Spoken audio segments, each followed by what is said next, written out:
Assalamualaikum warahmatullahi wabarakatuh.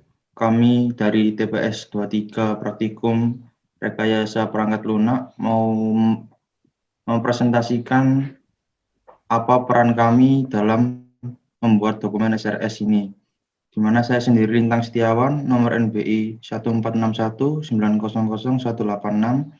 Saya berperan untuk merancang bab 1 dan bab 2, di mana bab 1 sendiri berisi tentang pengantar, di mana pengantar itu berisi tentang tujuan modul.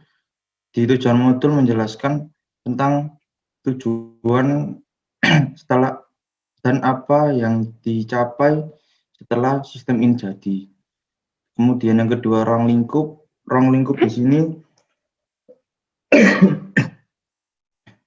sini menjelaskan skop dari sistem ini, di mana skop itu skop dari pengguna-pengguna dan dari sistem itu sendiri. Kemudian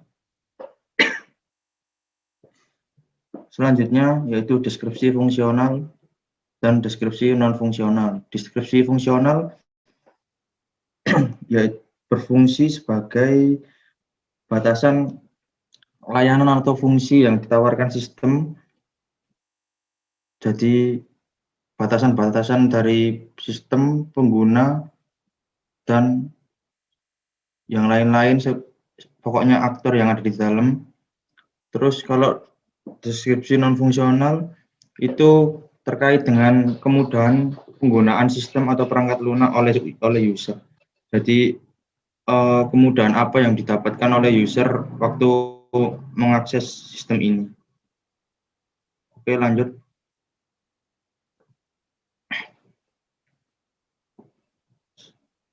Aspek DSS.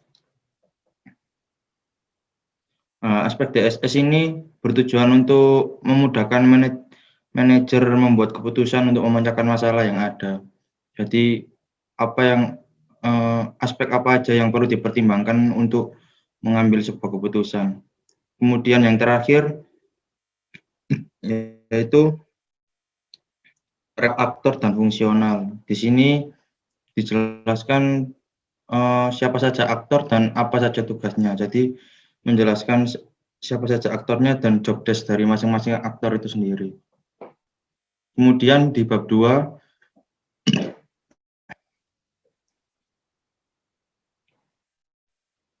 di bab 2 ini saya membuat use case diagram, di mana use case diagram itu sendiri berfungsi sebagai mendeskripsikan kegiatan apa saja yang dilakukan oleh antar aktor. Jadi hubungan antar use case yang ada di dalam sistem tersebut.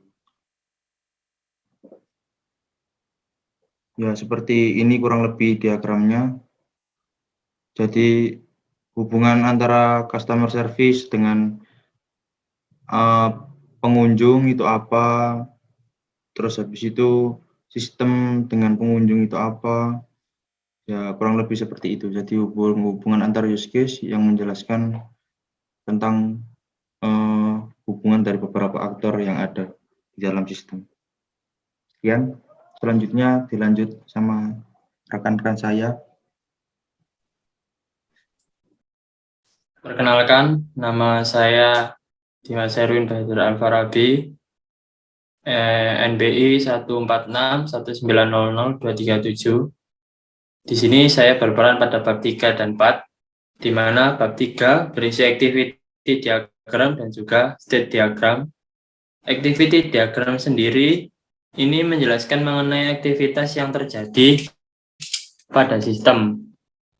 Fungsinya sendiri itu memperlihatkan urutan aktivitas pada sistem, membantu memahami proses secara keseluruhan, serta menggambarkan proses bisnis lebih detail.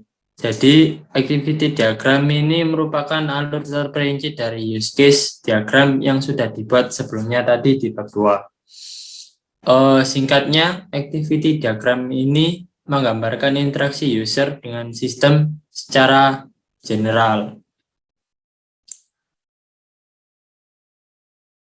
Di activity diagram ini terdapat pemesanan, pembatalan,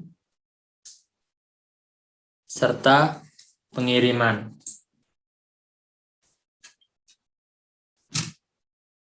Dan agen.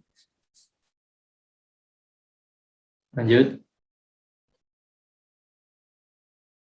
Lalu state diagram. State diagram ini menunjukkan kondisi yang dapat dialami atau yang terjadi pada sebuah objek, sehingga setiap objek ini memiliki sebuah diagram status.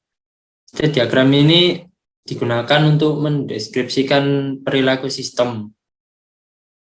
Semua kondisi yang mungkin muncul sebagai objek, begitu pula dengan event. Elemen-elemen yang ada di dalamnya sendiri adalah kotak yang mempresentasikan state sebuah objek dan tanda panah untuk menunjukkan perpindahan ke state yang selanjutnya. Bagian aktivitas dari simbol state ini menggambarkan aktivitas objek yang akan dilakukan selama di dalam state.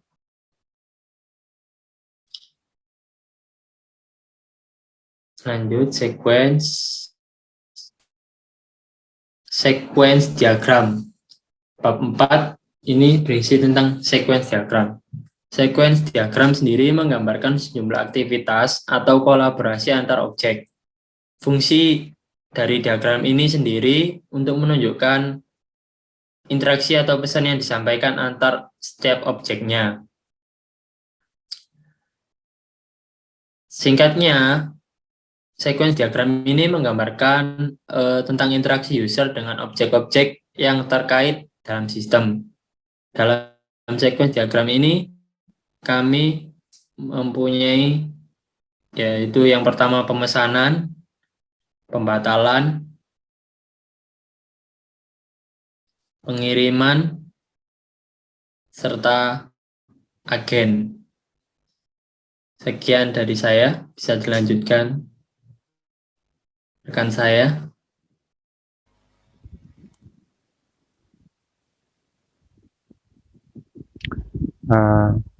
Perkenalkan, nama saya Herman Ali Mengembali, MGI 146-1984. Di sini saya mengerjakan bab 5 dan bab 6. Untuk bab 5 sendiri berisikan class diagram dan desain database. Untuk class diagram, tujuan dibuatnya untuk menggambarkan pembuatan sistem dari Canvas ini. Contohnya itu seperti antara agen dan akun, pengunjung dan akun, customer service dan akun. Lalu selanjutnya pada bagian desain database, saya kosongkan dikarenakan menurut saya atau menurut kami juga class diagram ini udah dibaca dan tidak membingungkan. Selanjutnya pada bab 6 berisikan navigasi, desain input output screen, dan desain output pada kertas. Ini contohnya. Untuk desain navigasi ini yang terdapat pada aplikasi itu sendiri seperti Home, Office Store, Business, dan Profil. Sedangkan untuk desain input dan output itu dimulai dari halaman login sampai halaman terakhir output, yaitu resi. Ini elemen resinya. Sedangkan yang terakhir output pada kertas yaitu desain terakhir pada kertasnya. Sekian video dari saya, sekian presentasi dari kami. Terima kasih.